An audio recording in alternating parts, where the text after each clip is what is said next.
હાલમાં જે સત્તાધારનો વિવાદ ચાલી રહ્યો છે તેને લઈને ઘણા બધા સોશિયલ મીડિયામાં વિડીયો વાયરલ થઈ રહ્યા છે અને તેવામાં જે એક મોટું નામ જે ખુલી રહ્યું છે ગીતા વ્યાસનું, તેના જે ફોટા અને જે એક નવું કોલ રેકોર્ડિંગ છે તે વાયરલ થઈ રહ્યું. તો પહેલા તમે જે આ કોલ રેકોર્ડિંગ સાંભળો. આપણા સત્તાધારથી બહુ સારા સંબંધ હતા.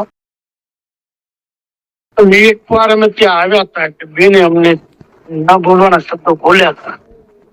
અમે કઈ માથાકૂટ કરી નહીં. આપણે તો કીધું જે જાણે ઠાકર જાણે, આનો ફેસલો ઠાકર કરે. નહીં એટલે કોણ વિજય ભગત બિલ હતા કે ઓલા? નહીં. ઓલી બાઈ છે ઈ? વિજય ભગત નહીં, એક નાના મેન જે છે ઈ બોલાય. ઈ કોણ છે? ઈ બેન જે છે ઈ છે ઓલી ગીતા બંગલાવાળી. બંગલાવાળા બેન. હા. ચક્કરગઢના પાટિયા પર મને માર્યા હતા ભાઈ. મારવાનું કારણ એવું કે જે કઈ શબ્દ બોલ્યા હતા ને મને બેન, એ અમારા ડ્રાઈવરે મોબાઈલમાં વિડીયો લઈ લીધું તું અને એ મેં છે ને 2-3 જગ્યા સેવકોમાં ફરાવી દીધું. બરાબર. અને પોલીસની ગાડી આવી અને પોલીસે જ છોડાવ્યા અમને. એટલે મને કે તમે ગાડીમાં બેસી જાઓ અને પેલા કમ્પ્લેન લખાવો. આ કોણ છે? એટલે મેં એને એમ કીધું કે આ સત્તાધારના છે. એ બેન હતા ને, બીજા 2 જણા હતા એની સાથે. એ ગધઈ કોમના જ હતા, પપ્પુ કે એવું કઈક નામ હતું. પણ મેં કીધું હવે જો ભાઈ, મારે ત્યાં હું સત્તાધાર ગયો નથી, મારે જવું નથી. મારો ઠાકર અહીંયા હરિયર ચલાવે છે. હવે આપણે એનાથી કઈ લેવા જવાય નથી. એ મને ખૂબ માર્યા ને ખરાબ કામ કર્યું. હવે તમે મને ગાળો કાઢી જેમ તેમ બોલ્યા એટલે અમારા ડ્રાઈવરે મોબાઈલમાં લઈ લીધું. મોબાઈલમાં લીધું એટલે એ 2-4 જણાને મોકલી દીધું.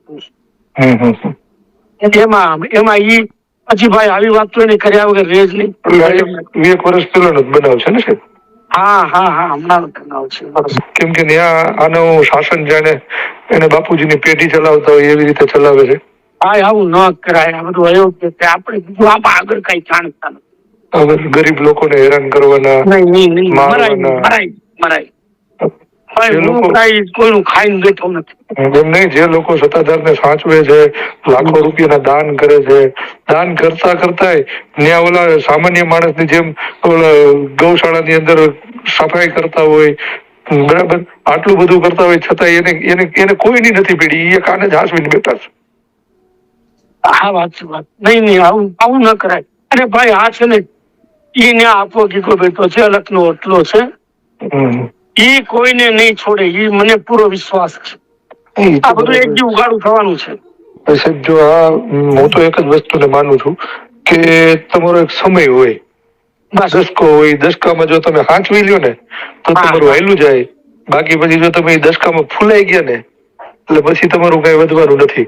અને હવે આ વિજયભાઈ નું એવું જ થયું છે. આજે વર્ડમાં નામ છે સત્તાધાર, અને તમે જો આવું કેટલા રામજી બાપુ થઈ ગયા, જીવરાજ બાપુ હતા, આ બધા હતા. કોઈ દી વિવાદમાં આવ્યા ક્યાંય નહીં? બાપા એ તો કેટલા પ્રેમથી બોલાવતા, બેસાડતા. ઓછામાં ઓછું એમ તો પૂછતા ક્યાંથી આવો છો, બેહો, આટલું તો કેતા જોઈ. અને અત્યારે થાળી ધોવા વાળો ધમકાવે, બરાબર ને, સિક્યુરિટી લઈને ઉભો ઈ ધમકાવે. એમની જગ્યાએ સિક્યુરિટીની જરૂર જ નથી. હા, એ તો બરાબર જ છે. ત્યાં શું કરવા સિક્યુરિટી? કઈ નથી. પણ હવે આપણે ક્યાંથી. અને બીજું સાહેબ, મારે એ કેવું હતું તમને કે તમે જે મને વાત કરી કે તમારા ડ્રાઈવરે ઓલું જે મોબાઈલમાં ઉતાર્યું હતું, એ મને મળે ખરું? તમને એવું હોય તો મોકલી દઈશ. બીજું શું? તો મને વોટ્સઅપમાં આમાં મોકલજો ને. કેમ કે મારે ખાલી રૂપાળી રાધન જોવી છે. એવું તો શું છે એમાં કે જેને લઈ અને આવડી મોટી વિશ્વભરમાં પ્રખ્યાત જગ્યા છે એને પડતી મૂકીની ભાઈ એમાં મોહાણા છે.